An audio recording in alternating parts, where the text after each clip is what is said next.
أعوذ بالله من الشيطان الرجيم. بسم الله الرحمن الرحيم. إن الحمد لله نحمده ونستعينه ونستغفره ونؤمن به ونتوكل عليه ونعوذ بالله من شرور أنفسنا وسيئات أعمالنا. من يهده الله فلا مضل له ومن يضلل فلا هادي له وأشهد أن لا إله إلا الله وأن محمدا رسول الله صلى الله عليه وسلم وعلى آله وصحبه أجمعين. اما بعد.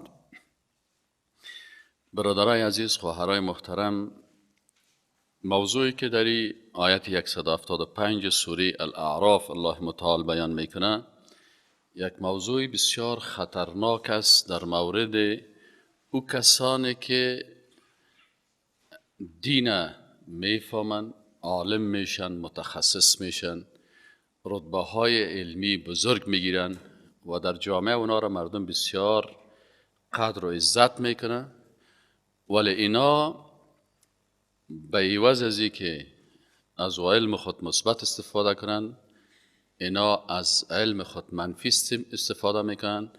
الله متعال خطرناکترین و بدترین عبارات بر از اینا استعمال کرده و اینا به نزد الله بسیار ذلیل و زشت هستند. علت چی است؟ شما اگر حتما انشاءالله سیرت خواندین، در سیرت رسول الله صلی الله علیه و سلم ما شما میخوانیم که زمانی که رسول الله صلی الله علیه و سلم در سن 12 سالگی بودن، در سن 12 سالگی ارهاس میگن، اون ارهاسات، الف ر هی الف هی چشم الف صاد،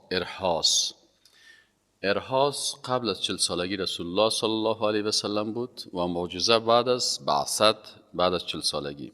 علاماتی که در شخصیت رسول الله صلی الله علیه و سلم دیده میشد و این علامات علمای بنی اسرائیل یا علمای اهل کتاب خوب میفهمیدن، ولی الله متعال وقتی که علامات بر از اینا نشان داد، رسول الله صلی الله علیه و سلم با همراه کاکای خود در سن 12 سالگی به سفر تجارتی عالمی حرکت کردند.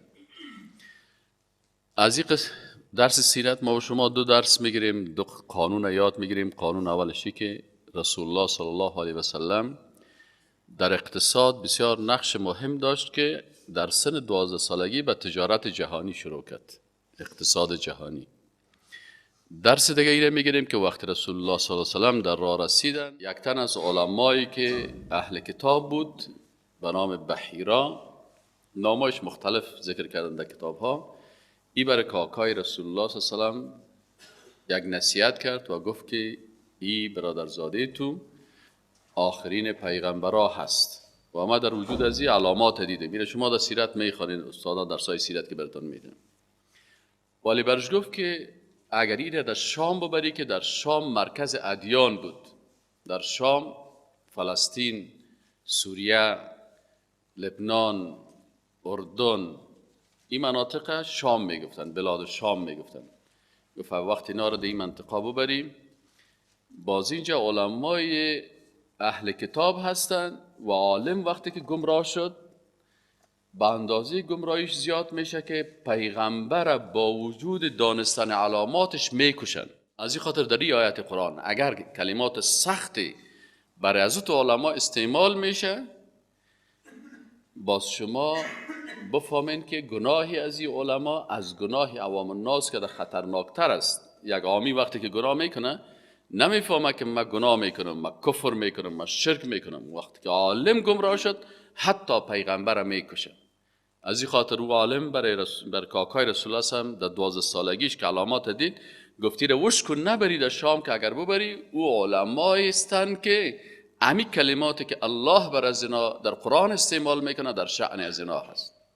یا از حیوانات هم که بدتر میشن، باز اینا با اساس تکبر و غرور، با وجود از که علم داره، با وجود از که کتاب خوانده، با وجود از که دین میفهمه، حتی پیغمبر میکشه. اینا وقتی که پیغمبر کشت، یک دایی برش چی است؟ یک عالم دیگه برش چی است؟ یک پیرو قرآن برش چی است؟ یک پیرو سنت چی است؟ کشتن از او بسیار آسان است برشان. ببین آیت قرآن امیر میگه اعوذ بالله من الشیطان الرجیم بسم الله الرحمن الرحیم، سوره الاعراف آیت 175. اعوذ بالله من الشیطان الرجیم و اتلو علیهم، و تلاوت کن بالایشان ای رسول الله صلی الله علیه و سلم نبأ خبر الذی او عالم را که آتیناه آیاتنا که ما دادیم برازو آیات خود را، یعنی ای از قرآن، از سنت، از دین، از تورات، از انجیل، از تمام کتاب ها، از معجزات، از دلایل عقلی، از دلایل نقلی، کلش با خبر بود. فانسلخ منها، باز روی بیرون رفت از فهم خود، از دین، از این خود کشید. فاتبعه شیطان، باز چی شد؟ یا عالم وقتی که از دین الله رو گشتاند، از کتاب الله و سنت پیغمبری که بود برش دمو عصر از این رو گشتاند، بازی چی شد؟ فاتبعه شیطان، باز در عقب از او کی افتاد؟ شیطان افتاد. فکان من الغاوین، پس بود از جمله گمراهان. علما میگن در عصر موسی علیه السلام 3 سمبل ظلم بود: یکی زور، یکی زر، یکی تزویر. زور، سمبل زور که قدرت سیاسی هست، به دست فرعون بود. و زر که سمبل قدرت ظالمانه اقتصادی هست، این دست قارون بود. و تزویر، امی یک شخص بود به نام بلعم باور، عالم درباری که دین به منفعت فرعون و قارون تفسیر میکرد. 3 سمبل زور. زور، با زور خفک میکرد مردم فرعون. با زر که قوت اقتصادی بود، قارون جیبهای مردم ما کم گرفته بود. و با تزویر، ای بلعم باور که چی کرد؟ اندیشه های حقانی و توحیدی را مانع میشه، بلکه فکر شیطانی را در بین جوانان و در بین مردم با تفسیر غلط دین ترویج میکرد. الله متعال میگه اینمی بلعم و باور قصه ازمی هست. بعضی مفسرین میگن که درباره ازی است، بعضی ها میگه دیگه علماست در مجموع کلگی شامل میشه هر کسی که مثل بلعم باور باشه، یا انسان درباری که دین برای اهل دربار، برای سیاستمدارای طاغوتی و برای اقتصاددانایی که طاغوت هستن، به نفع از اونا تفسیر و ترجمه بکنه دینه. واتلو علیهم، و تلاوت بکنه علیهم بالایشان، نبأ الذین، قصه این شخص را که آتیناه آیاتنا که ما برش دادیم آیات خود را، علامات قدرت خود، چی در طبیعت و چی در بین کتاب ها. فانسلخ منها، پس مسلخ چی را میگن؟ سلخ چی را میگن؟ که امی پوست خدا بیخی کشید، امی لباس علم خدا، لباس معرفت که برای یک نفر پوشیده میشه، ای کل زیر از خود دور انداخت و به عوض از این لباس شیطانی را پوشید که مطابقت با چی بکنه؟ با اونمو تواقیت و وقت بود. فاتبعه شیطان، باز در عقب از کی برآمد؟ کی را چیز میکنه؟ آل شیطانای انسانی و شیطانای جنی ای را گمراه میکنه. فکان من الغاوین، پس بود از جمله گمراه ها. ولو شئنا لرفعناه، اگر ما میخواستیم، الله متعال میگه، بلند مینمودیم آن را، لرفعناه بها، او را بلند، ولکن اخلد الى الارض، باقی ماند یا میل نمود به طرف زمین. و تبع هواه، یعنی اگر ما میخواستیم رتبه از بسیار بلند میبردیم، بالا میبردیم، لکن او خواست که در زمین برای همیش باشه و ذلیل باشه. و تبع هواه، و مطابقت از هوا کرد. فمثله، سیکال مثال بلعم باور با چی تمثیل میکنه؟ فمثله، کسی که مثل بلعم باور باشه، کتاب الله را و سنت رسول الله و دین الله را و قرآن و سنت و اجماع و قیاس، به ضد آنچه که الله و رسولش گفته تفسیر بکنه، تبلیغ بکنه، در خدمت درباری ها قرار بگیره. مثل که بلعم باور در خدمت فرعون و در خدمت قارون بود، دین مطابق مزاج از اونها تفسیر میکرد. میگه مثال اشخاصی که با این شیوه زندگی بکنند، کمثل الکلب، الله متعال میگه این پیش الله ارزشش مثل یک حیوان ذلیل هست، کلب. و کلب کلتان میشناسید. این تحمل علیه، میگه این کلب چی عادت داره؟ این کلب که است میگه این عادت داره، این تحمل، اگر حمله کنی علیه بالایش یلهث، انو زبانک زده میره، چیغک زده میره، زبان خود توک میته، صدا میکنه. او تترکه یلهث، اگر ایلاش بیتی، چیز نگویی، تو درس دین میتی، تو قرآن درس میتی، تو سنت درس میتی، باز هم این حیوان صفت، این بلعم باور چی میکنه؟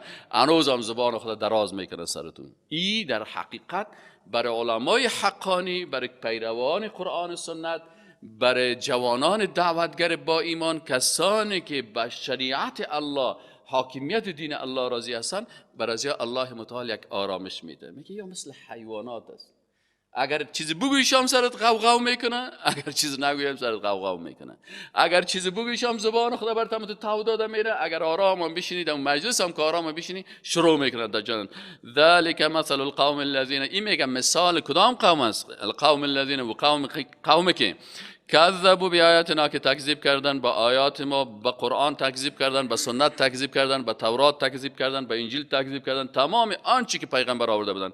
فقصص القصص، رسول الله صلی الله علیه و میگه ای رسول الله صلی الله علیه و پس بیان بکو اینمی قصه ها را، اینمی حادثات حقیقی را. در قرآن قصه نیست، اینجا قصه نگفته، قصص یعنی بیان کو حادثات حقیقی را که اینا واقعا صورت گرفته است. لعلهم یتفکرون، شاید کمی مسلمان ها چی کنن؟ تفکر بکنن، و کسانی که به این مرض ها مبتلا هستن توبه بکنن، رجوع بکنن، بگه یا پاک پروردگارا تو که دی دنیا هیره به یک حیوان کلب تشبیه کردی، در آخرت مثل حیوانات داره، امی قسم بازی حشر میشه.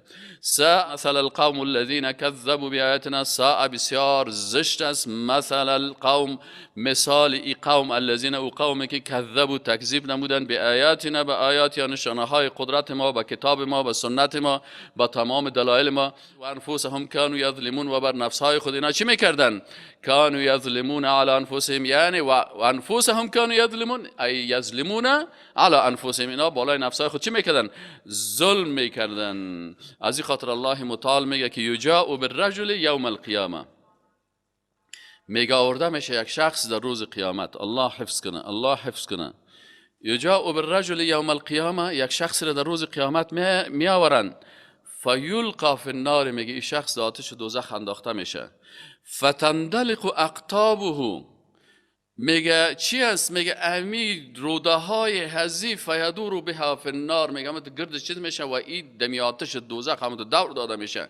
چه قسم؟ کما یدور الحمار برحاه، مثل که یگان وقت شما دیده باشین که یک حیوان در عرض بسته میکنین دمی گرد گرد گرد گرد، یا مثلا دمو چیز خود دمو آسیا که همه چرخک میزنه، فیطیف به اهل النار فیقول، باز مردم دوزخی ها میان سل میکنن که دهی حالت زشت، دهی غضب الله، دهی رسوایی که قرار داره، فیقولون، برش میگه دوزخی ها ما اصابک، حال ما خو کمونیست بودم، ما خو کافر بودم، ما خو سیکولر بودم، ما خو دموکرات بودم، ما خو بخاطر کفر خود دوزخ رفتم. تو خو عالم دین بودی، تو شخصیت بسیار عالی بودی، تو رتبه‌های بسیار عالی داشتی، مردم دستای تو را ماچ میکردن. یا فلان ما اصابک، تو را چی شده؟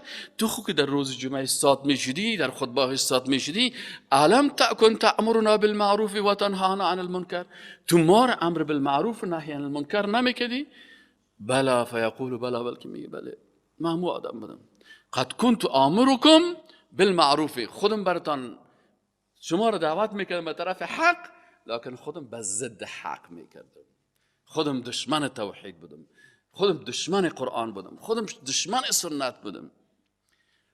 و انهاکم عن المنکر و آتیهم، خودم دیگرها را منع میکردم از منکرات، باز خودم چی میکردم؟ همین منکرات خودم انجام میدم.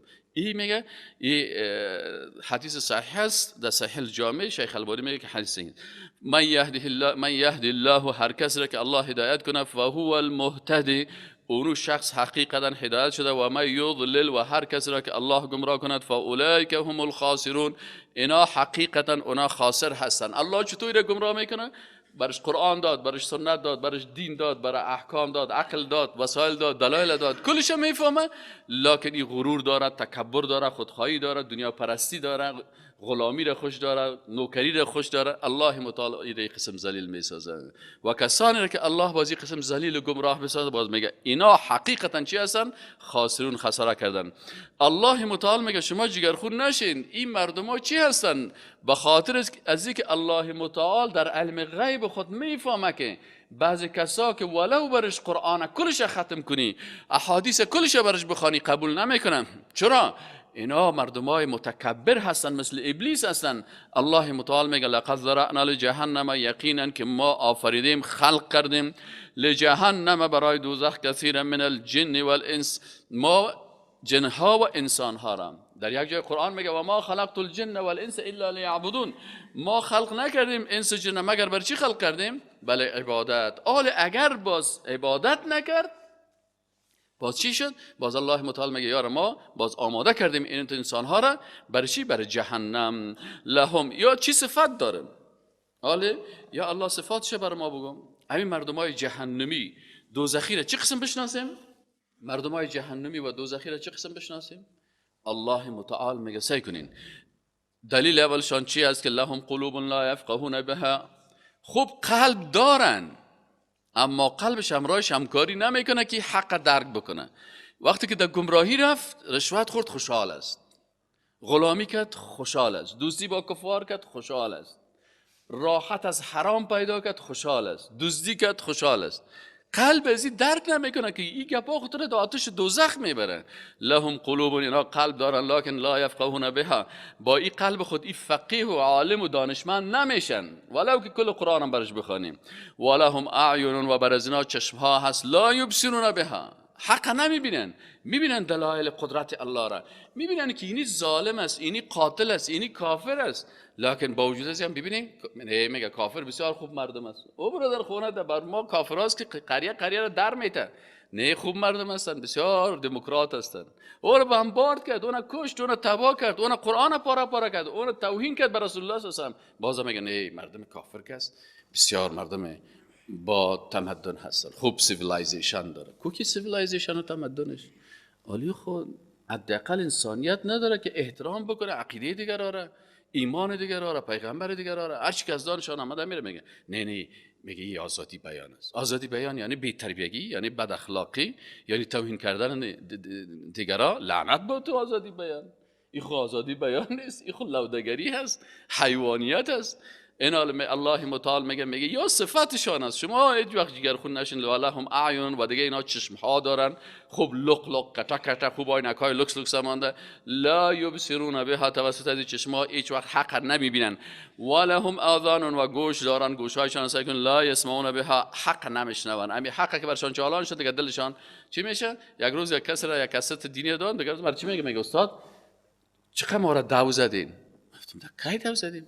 نیست به چیزایی را که بیان میکنن که مخالف ما هست یعنی که ما را دعو زدیم. آیت قرآن برش بخونیم میگه ما را دعو زدیم. کی تو را دعو زدیم؟ خود اصلاح کو.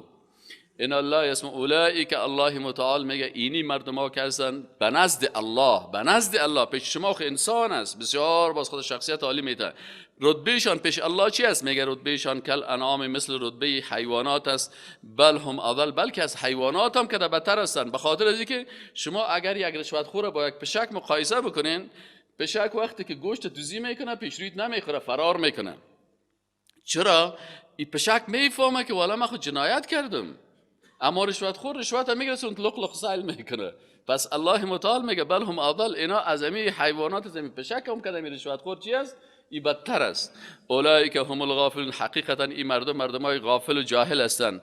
الله متعال موضوع دیگر بیان میکنه که الله متعال نامهایی داره. متوجه باشین الله متعال نام داره و نامهای خود در قرآن عظیم شان ذکر کردن. و رسول الله صلی الله علیه و سلم وقتی که دعا میکنه سوال میکنه الله را، میگه یا الله من تو را سوال میکنم که با اون نام هایی که تو سمیت بهی نفسک، خود به اون نام گذاری کردی، الله نام خود بیان کرده یا انزلته یا نازلش کردی در کتابت، که مثلا 99 تاش در قرآن و سنت است، 99 نام الله. بعضیش در علم غیب خود الله حفظ کرده، بعضیش بر دیگه پیغمبران یا بر دیگه ملائکه خبر داده. پس ما و شما حق نداریم. میگه لله الاسماء الحسنا، خاص بر نامهای حسنا. این علما میگه الحسنا الف لام تعریف است، یعنی معلوم و معلوم دار است نامهای الله در قرآن و سنت. پس شما حق ندارین که نامهای اضافی از دل خود پیدا کنین که عاشقام اختیار کنین. سر العیاذ بالله بعضی کسا میگه عاشق است، بعضی هم معشوق است، خمار و فلان و فلان فلان. الله میگه که نه این بی ادبی رو نکنین. ولله، و خاص برای الله هست الاسماء الحسنا، نامهای نیکی که خود الله اون نامها را برای خود اختیار کرده. فدعوه بها، پس شما طلب بکنین الله را به می نامهایی که خود الله در کتاب خود و به پیغمبر خود در احادیث به وحی جلی قرآن، وحی خفی سنت این خبر داده. و ذر الذین یلحدون، و بگذار کسانی که الحاد میکنن. الحاد در اسماء الله الحسنا چی است؟ که نامی را که الله بر خود نگرفته تو از دل خود بر از یک نام میمانی. نام تو احمد است، یک کسی برات بگه والا من میخوام این نام تو را چی بانم، عاشق خان، چی لوده انسان هستی، من با عاشق خان چی؟ همین بیادبی در مقابل پدرت نمیکنی. کدام روز پدرت میگی پدر عاشق هستی، مادرت میگی مادر جان تو معشوق هستی، تو سیلی کشت کنه که دلت از زندگی سیاه کنه. این حال وقتی که بر مادر توهین نمیکنی، به خالق متعال چطوری توهین بیادبی رو میکنی؟ کلمات رو که الله خودش اونام بر خود اختیار نکرده و نگفته است او رو از دل خود میمانه. میگه و ذر الذین، و کسان را بگذار که یلحدون فی اسمائه، در نام های الله چی میکنن؟ الحاد میکنن. لحد چی رو میگه؟ اتو کجک این طرف میره، این طرف میره.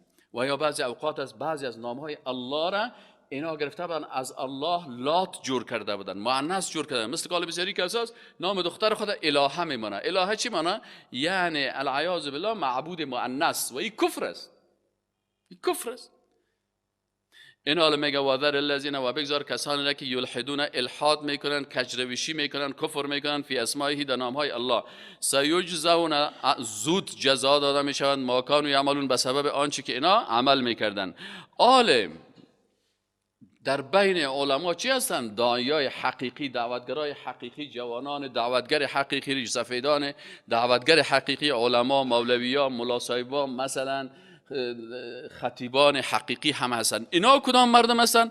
و ممن خلقنا، الله متعال میگه از کسانی که ما خلق کردیم، امتون، یک گروهی از علمای بزرگ هستن، علمای حقانی هستن، یهدون بالحق، که مردم هدایت میکنن، دعوت میکنن، بالحق ای بالتوحید. مردم از کجا شروع میکنن؟ از توحید. مردم توحید درس میدن. توحید چه قسم؟ توحید ذات، توحید صفات، توحید اسماء و صفات، توحید افعال، توحید عبادت، توحید اطاعت، کل ازیر بر از اونا یک یک بیان میکنن. و به یعدلون، و با آن چی میکنن؟ حکم میکنن. والذین کذبوا بآیاتنا، اینال الله متعال میگه کسایی که کافر هستن، خیر است ما اینا را درجه میتیم، فرصت میتیم، استدراج.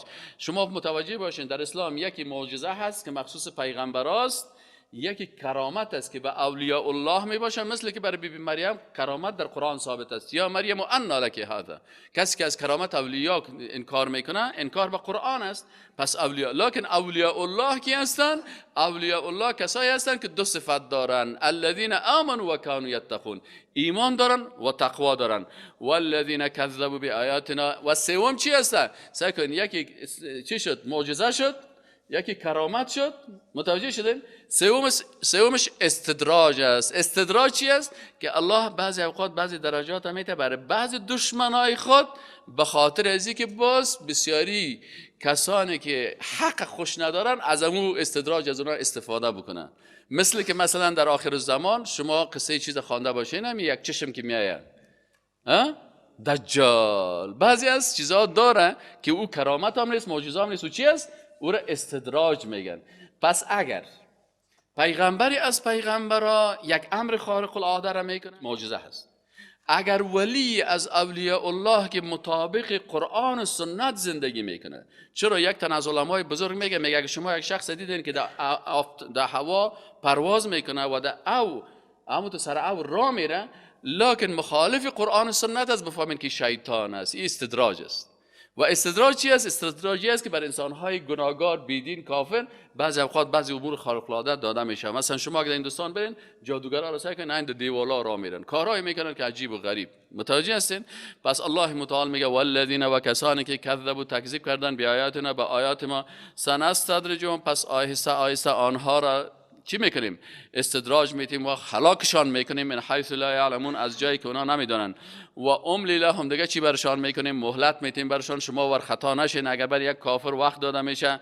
و املی لهم، و مهلت برشان میتیم، ان کیدی متین، یقینا که امو گرفتن ما، الله متعال میگه گرفتن ما بسیار متین و سخت است. عالم الله متعال از شخصیت عالی رسول الله صلی الله علیه و سلم چی میکنه؟ دفاع میکنه. چی میگه؟ که رسول الله صلی الله علیه و سلم یک شخصیت عالی بود. اولم یتفکروا، آیا اونها تفکر نکردن، ما به صاحبه من جنه، که به صاحبشان که رسول الله صلی الله علیه و سلم است هیچ کدام جنزدگی یا دیوانگی نبود. اونا اتهام میکردن رسول الله صلی الله علیه و که ایره جن زده. الله متعال میگه ما به صاحبهم که نیز به صاحبشان من جنت کدام جن زدگی یا دیوانگی. این هو الا نذیر مبین. رسول الله صلی الله علیه و نیست مگر پیغمبری هست که نذیرون دشمنا و بیدینا را میترسانه از عذاب الهی و برشان با بسیار دلایل واضحه برشان مبین آشکارا برشان را بیان میکنن. الله متعال دعوت میکنه که شما از حواس که یکی از نعمتهای الله هست از حواستان استفاده کنین. الله متعال ما شما را چند نعمت داده؟ نعمت حس داده، حواس خمسه. پس از این باید استفاده بکنیم. امیر آیت قرآن میگه نعمت عقل داره، آیات زیادی است که میگه شما از عقلتان استفاده کنید. نعمت فکر است، از استفاده بکنید. نعمت علم است، در علوم تجربی از ساینس و از این مسائل استفاده بکنید. این نعمت های است. نعمت علم، نعمت قلب براتان الله متعال داده، نعمت قرآن داده که در علوم غیبی مسائل غیبی از این استفاده بکنید. الله متعال میگه اولم ینظروا. اینجا وقتی که کلمه نظر استعمال میشه در قرآن عظیم شان به معنای نظر چشم است، نظر تحقیق است، نظر است که در تلسکوپ میبینی، نظر است که در چی میبینی، در لابراتوار میبینی، نظری که مثلا تو در مایکروسکوپ میبینی. اینی نظر میگه. اولم ینظروا، آیا اینا نظر نمیکنن؟ اینجا استفهام چی است؟ توبیخی هست. تو چه قسم ساینس دان هستی؟ تو چه قسم ریاضی دان هستی؟ تو چه قسم زمین شناس هستی؟ تو چه قسم کیهان نورد هستی؟ تو چه قسم خود دانشمند میگیری و تو نظر نمی کنی در ملکوت السماوات والارض، در قدرت الله در آسمان ها و زمین. و ما خلق الله، و در آنچه که الله، و ما خلق الله من شیء، و در آنچه که الله متعال خلق کرده از چیزی. و ان عسى، و شاید که ان یکون قد اقترب، این که قریب شده باشه، اجلهم، امو اجل یا وقتشان. فبأي حدیث بعده یؤمنون، باز به کدام سخن بعد از قرآن، بعد از سنت، بعد از چی دلایل قدرت الله در آسمان ها و زمین، به کدامی از این سخنها باز ایباد از ایمان میاره؟ من یضلل الله فلا هادی له. هر کس را که الله گمراه کرده باشه او را کس هدایت کرده نمیتونه. و یذرهم فی طغیانهم، و میگذارد ایشان را در سرکشی و طغیانشان، یعمهون که خوب سرگردان میباشد. الله متعال دیگه موضوع اعتقادی را بیان میکنه که رسول الله صلی الله علیه و سلم عالم غیب نبود و رسول الله صلی الله علیه و سلم از قیامت نمیفهمه که چه وقت قیامت میشه. شما افراد در شخصیت پیغمبرا، نبیین، صدیقین، شهدا، صالحین افراد نکنین. افراطی است که صفات الله را به پیغمبرا بتین، به نبیین، صدیقین، شهدا و صالحین صفات الله اگر داده شد، باز اینجا افراط است، افراط در شخصیت پیغمبر است. افراط نکنین. و تفریطی است که در مقابل از اینا بیادبی بکنین. پس ما بر از اینا هم احترام میکنیم، رتبه هایشان هم میشناسیم، برشان احترام میکنیم، لکن عقیده داریم که اونا چی هستن؟ مخلوقات الله هستن. یسالونک، الله متعال این موضوع اعتقادی را میگه که شما باید افراط نکنین. چه قسم افراط میکردن که از رسول الله صلی الله علیه و آله بعضی اوقات یسالونک سوال میکنن تو را عن الساعه، در مورد لحظه قیامت. ای رسول الله بگو خیبر ما قیامت چه وقت است؟ ایان مرساها، که چه وقت برپا میشه؟ قل بگو ای رسول الله صلی الله علیه و سلم برشان بگو که ما عالم غیب نیستم. پس عالم الغیب کی است؟ قیامت کی میفهمه؟ قل انما علمها عند ربی، بگو یقینا که علم ازی به نزد رب ما، پروردگار ما است. لا یجلیها لوقتها، آشکار نمیکنه تو را الا مگر در وقتش. کی؟ الا هو، این آشکار نمیکنه در وقتش مگر کی؟ الله این آشکار میکنه. هم تصرف به دست الله هست، هم علمش به نزد الله هست. عالم الغیب الله هست، مالک متصرف در کائنات الله هست. لا یجلیها لوقتها الا هو، مگر ایره آشکار نمیکنه در وقتش مگر کی؟ هو، یعنی الله متعال. من نمیتونم این کار. رسول الله صلی الله علیه و آله که عالم غیب نیستم، من تصرف در قیامت کردن نمیتونم، صفت تصرف کار من نیست. ثقلت فی السماوات، گران و ثقیل در آسمان ها و چی است؟ یا ثقیل است فی السماوات، در آسمان ها، و الارض، و در زمین. لا تأتیکم، نمیاد بر شما الا بغتة، که اینمی قیامت بسیار چی هست؟ امی قیامت بسیار ثقیل است در آسمان ها و زمین که شما سائل کنین که آیات خود دیگه قرآن باز ما و شما میاییم که میگه که قیامت ایده شمس و کویرات و ایده نجوم کدرت، باز مثلا آفتاب، مهتاب، نظام شمسی، این زمین دیگه زمین میشه، تمام اشیا از بین میره. کل از این سختی هایی که در آسمان ها و زمین میایه به اساس قیامت، کل از این مالک متصرفش کی است؟ الله هست. لا تأتیکم الا بغتة، امی قیامت نمی بر شما مگر ناگهان که هیچ کس بغیر از الله علم از او نداره.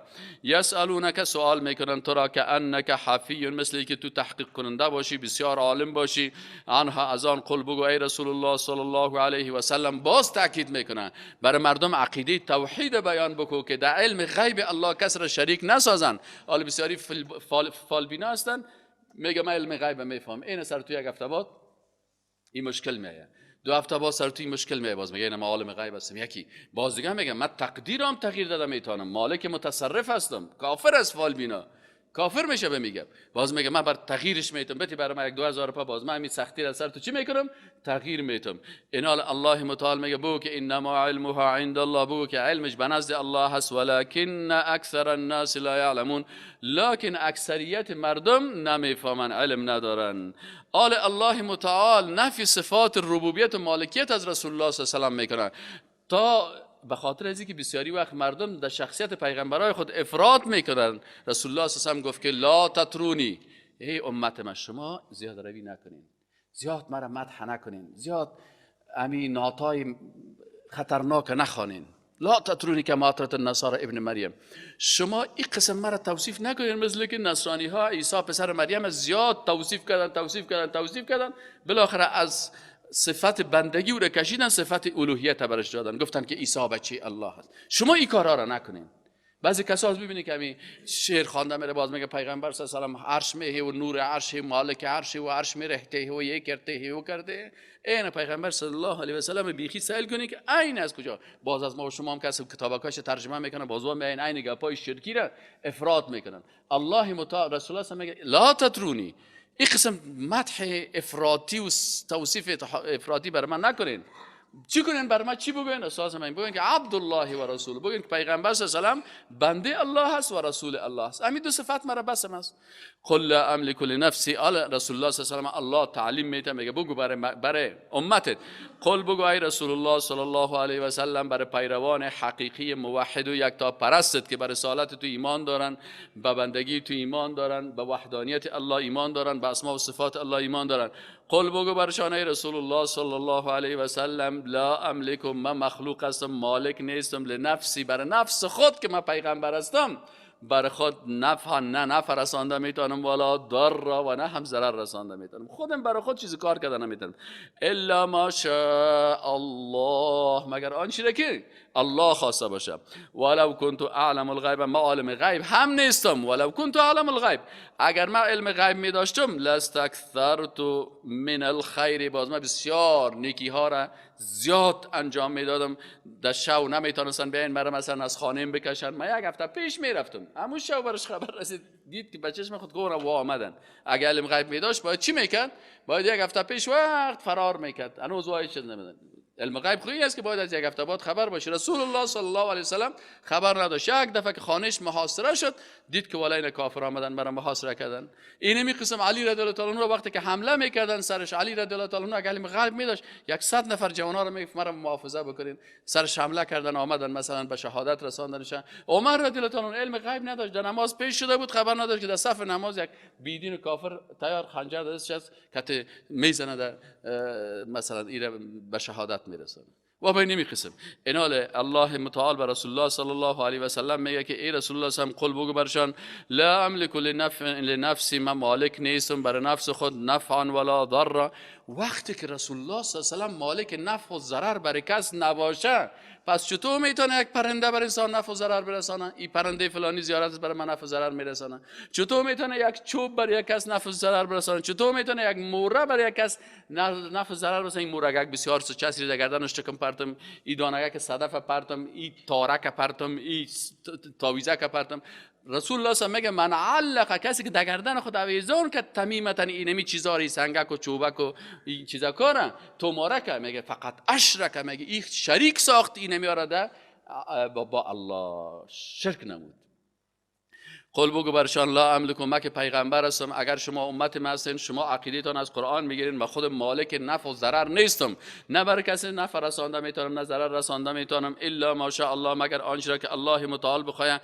نفع و ضرر کلش از جانب الله هست. ولو كنت اعلم الغیب، اگر من علم غیب می داشتم، لاستکثرت، یقینا که بسیار زیاد جمع میکردم چی را؟ من الخیر، از نیکی ها را، و ما مسنی سو، بر من هیچ بدی نمی رسید، که از دندان من شکستانده نمیتونست، کس نمیتونست مرا سنگ جار جار بکنه، کس نمیتونست خون مرا طائف بریزانه، کس نمیتونست در احد مرا ضرر برسانه، اصحاب مرا ضرر برسانه. لکن چون من علم غیب ندارم، این انا نیست من الا نذیر و بشیر، من فقط پیغمبر هستم که نذیر و بشیر هستم، بشارت میتم به مؤمنین موحد یکتا پرست واقعی به جنت، و به مشرک و مرتد و کافر بیدین میترسانمشان، نذیر ترساننده هستم برشان. چیزی برشان باید میکنم که شما نکنین این کارها را که به دوزخ میرین. لقوم یؤمنون، برای قومی که اونا ایمان میآورن. بسیاری کساس نامهای شرکی میمانند، میگه نامهای شرکی نمانین سرتان، نامهای بانن که بندگی شما را به الله بیان بکنن. بسیاری کساس ببینید نام خدا میمانه عبدالمحمد، بنده محمد است، انا لله و انا الیه راجعون. عبدالرسول یکی است، بنده رسول است. دمی کشورهای عربی که بری، دمی افغانستان خب بسیار نامهای خراب مردم میمانه.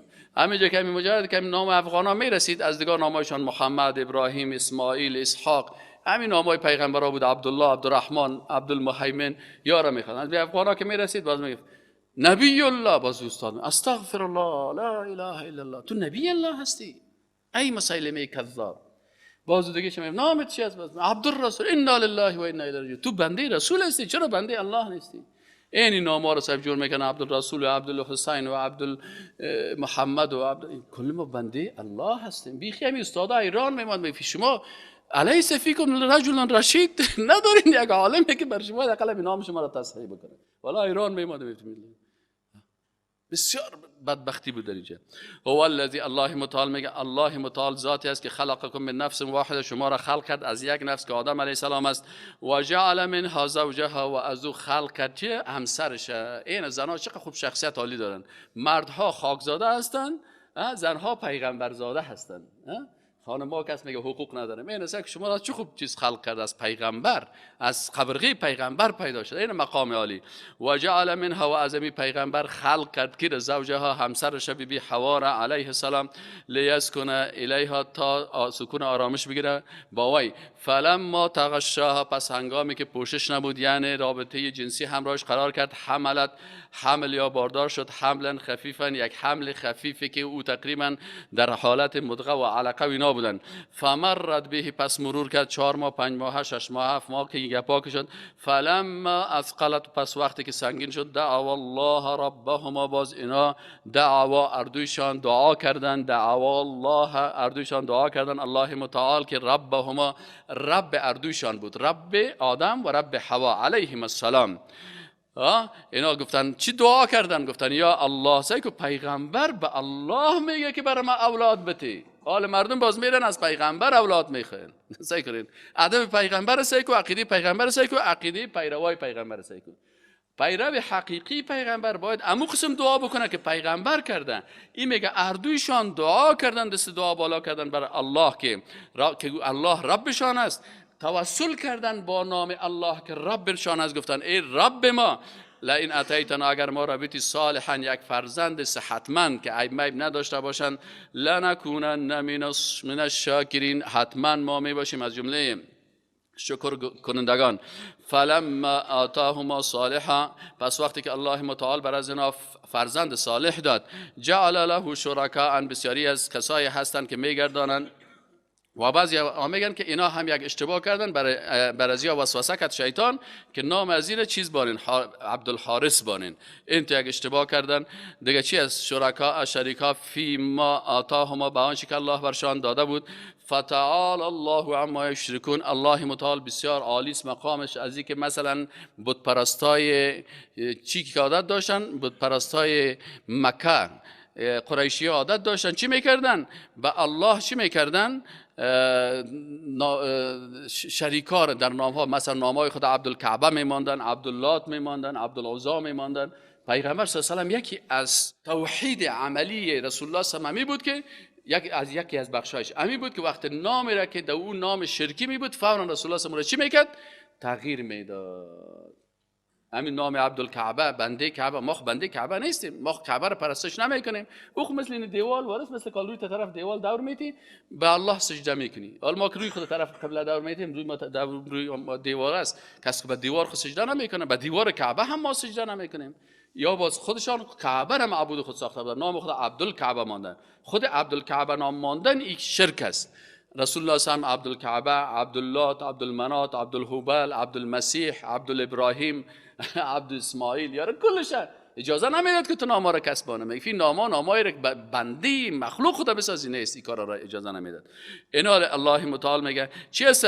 بعضی کسا میگه که اگر چی یک روایتی است که آدم و حوا هم یک نامی را که شیطان بر از اینا وسوسه کرده بود، باز اینا هم نام اولاد خدا نام عبدالحارث مانده بودن. در یک بعضی از مفسرین دیگه پا میزنن، لکن علامه ابن کثیر رد میکنه این اقوال، میگه این اقوال ضعیف است، آدم و حوا این کار نکردن، بلکه اینجا آیات قرآن در مورد مشرکین قریش گپ میزنه. متوجه هستین؟ و از این خاطر حسن بصری دلال میگه که این اولاد آدم این کار کرده بودن. اولادهای آدم بعضی اوقات چی میکردن؟ نامهای اولادهای خدا نامهای نادرست میماندن. و یا هم امی کسایی که ادعا میکردن که ما پیرو ابراهیم اسماعیل هستیم از قریشی ها، اینا این کار میکردن. دلیل چی است؟ بعد از این آیت 191 میگه ایشرکون ما لا یخلق شیئا، آیا اونا شریک میسازن به الله؟ کی رو شریک میسازن؟ ات مخلوقات را. ما اینجا عام هست، یعنی بت، قبر، پیغمبر، یا مثلا ملائکه را، یا درخت، یا چوب، هر کسی را که با الله شریک میسازن که اونا نمیتونن کسی را خلق بکنن. و هم یخلقون، خود از اینا مخلوق هستن. ملائکه مخلوق است، پیغمبران مخلوق هستن، نبیین مخلوق هستن، شهدا مخلوق هستن، صالحین مخلوق هستن، درخت و نباتات و کل از اینا مخلوقات چی هستن؟ مخلوق هستن. فقط خالق الله هست. ولا یستطيعون لهم نصرا، اینا بر از اینا لا یستطيعون و نمیتوانند لهم برایشان نصرا کمک، ولا انفسهم حتی به نفسای خود چی ینصرون کمک کردن نمیتونن. ای لا ینصرون حتی لانفسهم. اینا و ان تدعوهم، و اگر اینا را شما رد میکنه، شرک در دعا است. بسیاری کسا در دعاش مخلوق با الله شریک میسازه. دست دعا را عوضی که الله بلند کنه، میره پیش قبر پیغمبر یا پیش یک شخص یا پیش یک مجسمه یا پیش بت و برازو دست دعا را بلند میکنه تو بر ما بتی. الله متعال میگه و ان تدعوهم، اگر شما از این مخلوقاتی که معبودتان ساختین، اگر شما اینا، اگر ای رسول الله صلی الله علیه و اگر ان تدعوهم، اگر شما، این خطاب بر رسول الله صلی الله علیه و است، میگه و ان تدعوهم، و اگر تو دعوت بکنی همین مشرکین الی الهدى، به طرف هدایت، لا یتبعوکم، اینا متابعت از تو نمیکنن، سواء علیکم، برابر از بالای شما، دعوتموهم، اگر شما اینا را چی کنین؟ دعوت بکنین به توحید، یا مثلا بر از اونا بفهمان که برابر است بر ازی که اگر شما از این بت‌ها چیز طلب بکنین، اما انتم صامتون، یا خاموش باشید یا نخواهید چیز از این بت‌ها، اگر شما چیز بخواین یا نخواین، یا هیچ چیز کردن نمیتونن. و یا ای که اگر شما بر از این مردم ها دعوت بکنین یا نکنین، این هم تو مردمای بیچی هستن. ان الذين تدعون من دون الله، یقینا کسانی که شما دست دعا برشان بلند میکنین، میخواید یا دعا میکنین یا طلب میکنین یا سوال برشان میکنین، من دون الله. من دون الله، در من دون الله مفسرین میگه کل مخلوقات شامل هستن، به هر کسی که دست دعا بلند بکنی. من دون الله، یکی الله هست، یکی من دون الله. در قرآن من دون الله میه، غیر الله میه، کلش مخلوقات است. به هر کسی که به غیر از الله تو درس بالا کنی، ان الذين، یقینا کسانی که تدعون، شما طلب میکنین یا دعا میکنین یا دست دعا بلند میکنین یا سوال میکنین از اونا، من دون الله، به غیر از الله، عباد امثالکم، تمامی از اینا بنده ها هستن مثل شما، و ملائکه عباد هستن، پیغمبرها عباد هستن، صدیقین عباد هستن، بنده ها هستن، کلشان بنده ها هستن، امثالکم مثل شما. فدعوهم، پس شما الله میگه بگی برین شما یک طلب بکنین از پیششان، بلند کد سایت بر از بود ببین که چیش بر چی میگن. فدعوهم، طلب کنین، فلیستجیبوا، پس جواب بگین لکم، بگیرن جواب بگن بر شما. چی جواب گفتم میتن؟ ان کنتم صادقین، برین 100 دفعه در پاهای بت‌ها خدا پرتین، ببینین که یک جواب داده میتونه. یک عالم از چی میگه؟ میگه مثل ازی وارس که تو دعا میکنی، مثل که یک نفر غرق باشه خودش او برده، او میخواد که تو دستش بگیری، تو برای میگه که او بیادرم اینجا که میتونه غرق شدی، دیگه عمل برام یک کمک بکن، یک چند نفر بده. میگه خدا تو رو تباه کنه، من خودم غرق هستم، من خودم احتیاج هستم، به دعای تو نیاز دارم، تو برای من دعا بکن که من الله مغفرت بکنه. تو آمدی از من میخوایی؟ اینه میگه مثل که انسان که خوب لب دریاست، از کی میخواه؟ از غریق، از غرق شدن. الهم آیه ای بت‌ها ای کسایی که شما عبادت میگن ارجلن یمشون بها، پاهایی دارن که دو حرکت بکنن. شما خب پاهای ساختگی برای این بت‌ها جور کردین. ام لهم ایدون، یا ای دست دارن یبتشون بها که بطش بکنن یا حمله بکنن یا بزنن، به هیچ چیز کردن. ام لهم عینون، این چشمای ساختگی را که به این بت‌ها ساختین. ام لهم عیون، آیه برای چشمایی که ساختین یبصرون بها، به توسط دیده میتونن. ام لهم، یا برایشان آذان، گوش‌های است، یسمعون بها که میشنوند به واسطه آن. قل بگو ادعوا شرکا، قل ادعوا بگو برشان که طلب بکنین شرکاءکم، شریکانتان را، ثم کیدونی، باز به من نیرنگ بسازین، چه فریبکاری بکنین، دسیسه بسازین. فلا تنظرون، پس وقت نتین. خب پس شما وقت، فلا تنظرونی یعنی برای من شما وقت نمیتین. ان ولی آل خیبرزی میگه خب تو وقتی که برای زیان نمیری، سجده نمیکنی، ایره رد کرد.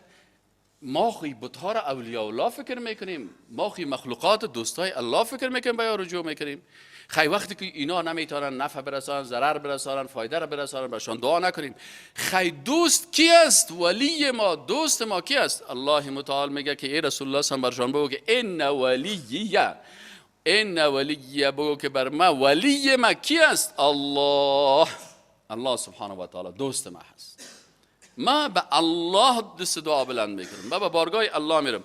الذی، و ذاتی که نزل الکتاب، نازل نموده است کتاب را، و هو یتولی الصالحین، اونمو الله هست که چی میکنه؟ ولایت میکنه و حمایت میکنه کی را؟ انسانای صالح. دوست ما الله هست، ولی ما الله هست و اونمو هست که مرا چی میکنه؟ حمایت میکنه. والذین تدعون من دونی، اما کسانی را که شما طلب میکنین من دونی بغیر از الله، لا یستطیعون نصرکم، نمیتونن نصرت شما را، کمک شما را، ولا انفسهم، حتی به نفسای خود هم. اگر یک نفر یک تبر بگیره بره کل از یا کلنگ بگیره کل از را خراب کنه، تکت تکه بکنه، نمیتونه حتی از خود دفاع بکنن. ولا انفسهم ینصرون، و حتی نمیتونن از نفسای خود چی کنن؟ کمک بر نفسای خود هم نصرت کمک کردن نمیتونن. و این تدعوهم، یا رسول الله صلی الله علیه و سلم، اگر شما اونها را دعوت بکنین الی الهدی، به سوی هدایت، لا یسمعوا، نمیشنوه. و تراهم، و میبینی ایشان را، ینظرون الیک، نظر میکنن به طرف تو، و هم لا یبصرون، در حالی که ایشان حقیقتا دیده نمیتونن. آل پیغمبر، دعوتگر، عالم حقانی، جوانی که به طرف دین حق به قرآن و سنت وابسته هست، تسلیم وحی الهی هست، خودش موحد و یکتا پرست است، الله را با عمو عظمتش میشناسه، ای در مقابل مردمای بیدین و گمراه چی بکنم؟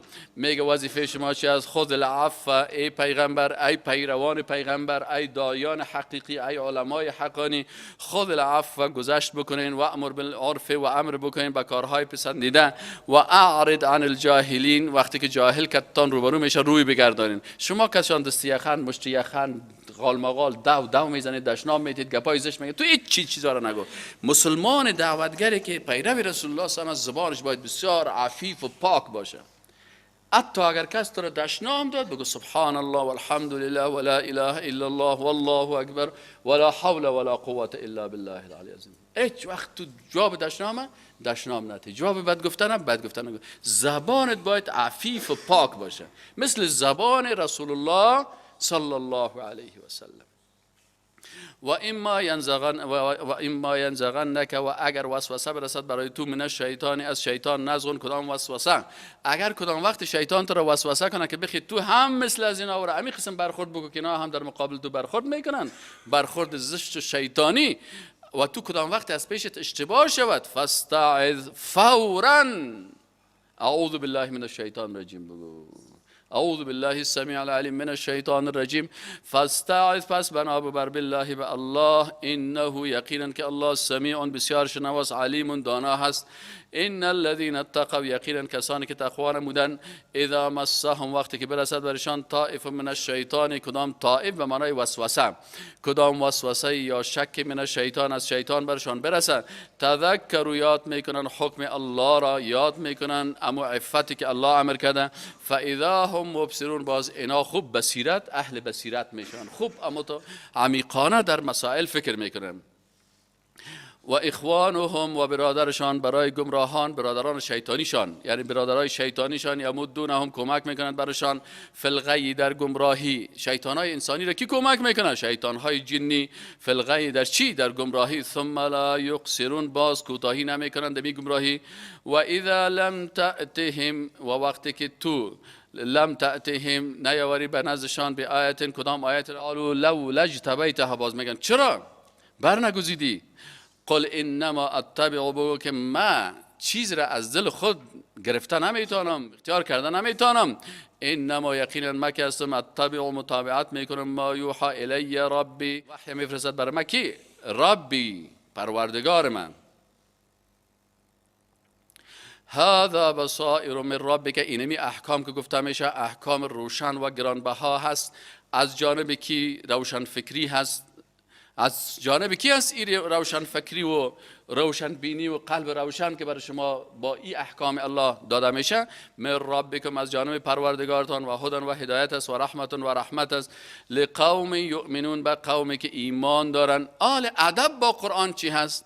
و اذا قرئ القرآن، وقتی که قرائت میشه قرآن عظیمشان، تلاوت میشه قرآن عظیمشان، فاستمعوا له، خوب گوش بگیرین بر از او، و انصتوا، و خاموش باشین، خدا در موبایلایتان مصروف نسازین، خدا در فیسبوک ها مصروف نسازین، در مسیج خدا مصروف نسازین. وقتی که زنگ براتون آمد قرآن قطع نکنین که باز کپک کپک از درس براین، بلکه شما چی کنین؟ فاستمعوا له، خوب گوش بگیرین به آیات قرآن، به معنای قرآن، به هدایات قرآن خوب گوش بگیرین.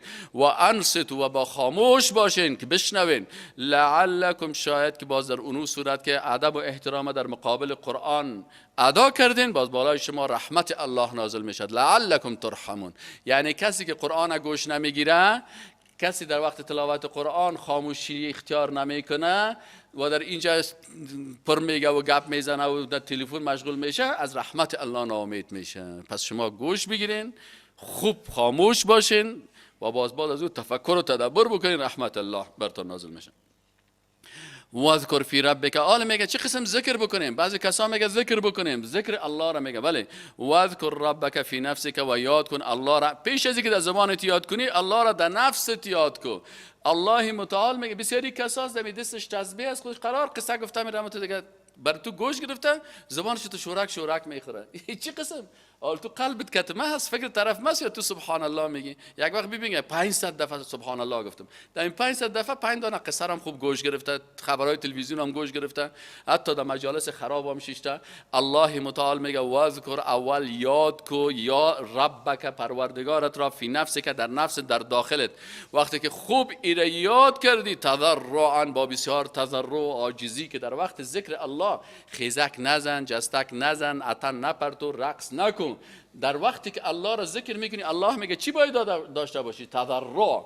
تضرع چی را میگه؟ زاری و عاجزی. سبحان الله، سبحان الله، الله اکبر. عظمت الله را در قلبت پرتو، خدا بسیار در مقابل الله ضعیف و خوار، عاجز، ناتوان.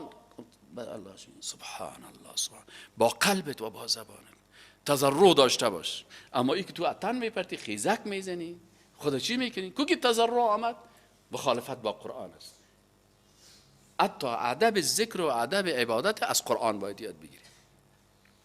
تضرعا، با تضرع و عاجزی، و خیفتا، و با خوف و ترس. آدم که ترس داشته باشه خیزک زده میتونه، عطن انداخته میتونه، رقص کرده میتونه. ترس داری، از الله میترسی. یا الله تو ذات بزرگ، سبحان الله، لا حول ولا قوة الا بالله العلی العظیم. این در قلبت میشه. پرسانش میگه ترجمه لا حول ولا قوة بگو بر ما. نه ولا ما 100 دفعه میگم چی معنایش؟ و تو میگی که یا الله، لا حول من المعصیه، برگشت، توانایی برگشت من ندارم که از معصیت ها دور شوم. ولا قوت بالطاعه، و قوت ندارم که من اطاعت بکنم، الا مگر بالله، به مدد و کمک الله العلی العظیم. این قسم معنایش در قلبت جای بدی. وقتی که در قلبت گفتی که یا الله من نمیتونم از معصیت دور شوم، لا حول ولا قوت، و قوت برای اطاعت ندارم الا بالله، مگر به الله. ای پروردگار تو مرا قوت بده، کمک بکن، توفیق بده. اگه نمیتونم، من عاجز هستم. اینه از این خاطر الله متعال میگه تضرعا، که یک ادب از ذکر تضرع داشته باشی. ادب دوم در ذکر چی هستن؟ خیفتن، که در قلب تو ترس الله باشه. و دون الجهر، و صدایتان بسیار دون الجهر یعنی بسیار جهر نباشه، پایان از جهر چیغ نزن.